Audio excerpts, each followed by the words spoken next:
সমাজে যারা নির্যাতিত হয়েছে, বিশেষ করে আরজি করের আমার প্রিয় বোনটি যেভাবে নির্যাতিত হয়েছে, এই কদিনে অনেক ঘটনা ঘটে গেছে। মহারাষ্ট্রে শিশুদের উপর অত্যাচার হয়েছে, একবার নয়, পরপর 2-3 বার।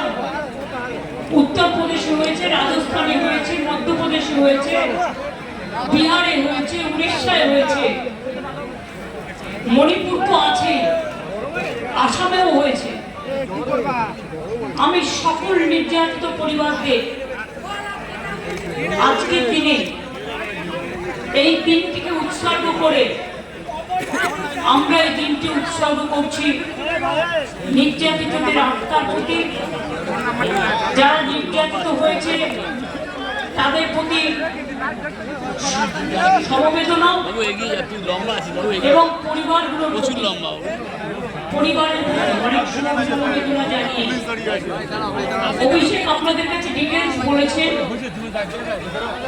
আজকে বন্ধ রেখে দিয়েছে বিজেপি জেনে শুনে, কারণ ওদের ডেড বডি চাই।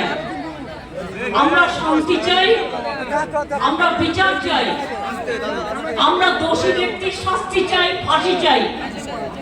আর ওরা দোষী ব্যক্তি যাতে ফাঁসি না হয়, বিচারের বাণী যাতে নীরবে নিভৃতে কাঁদে, ওরা কিন্তু আন্দোলনটাকে জল ঢেলে দিয়ে আসল আন্দোলন থেকে চক্রান্তের খেলায় নেমেছে।